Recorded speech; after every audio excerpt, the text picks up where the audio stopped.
ఇంకోటి పరిహారం పండగ పోలవరం నిర్వాసితులకు ఒకే రోజు 815 కోట్లు ఇచ్చారట. ఎన్నో ఏళ్ల ఎదురుచూపులకు కొత్త ఏడాది వేళ తెర, అనూహ్యంగా పరిహార చెల్లింపు, నిర్వాసితులు పెళ్లిబిక్కిన సంతోషం, ఊరూర సంబరాలు, పాలాభిషేకాలు. పోలవరానికి సంబంధించి భూములు పోయినోళ్ళు, ఇళ్ళు పోయినోళ్ళకి సంబంధించి పరిహారం దాదాపు 2017 అవతల నుంచే వెయిట్ చేస్తున్నారు. 2017లో చంద్రబాబు నాయుడు గారు ఉన్నప్పుడే ఒక 800 కోట్లు రిలీజ్ చేసిండట. మళ్ళీ ఆ మధ్యలో రాలే జగన్మోహన్ రెడ్డి కాలంలో. ఇప్పుడు 815 కోట్లు నిన్న కొత్త సంవత్సరం సందర్భంగా రిలీజ్ చేశారట. వాళ్ళు ఆనందంలో పాలాభిషేకాలు చేస్తున్నారు చంద్రబాబు నాయుడు గారికి, పవన్ కళ్యాణ్, లోకేష్ బాబు ఇట్లా అక్కడ లోకల్ ఎమ్మెల్యేకి. కాకపోతే నిన్న సుప్రీంకోర్టు ఒక జడ్జిమెంట్ ఇచ్చింది.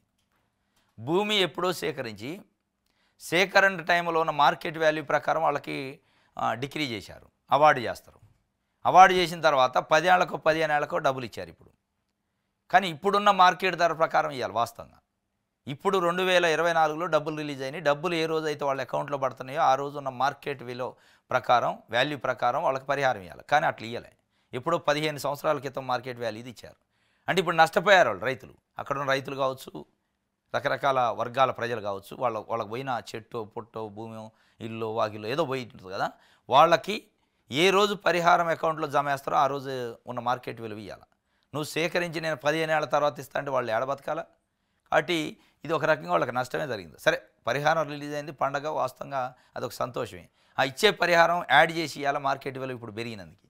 మరి అట్లా ఇచ్చే పరిస్థితి లేదు.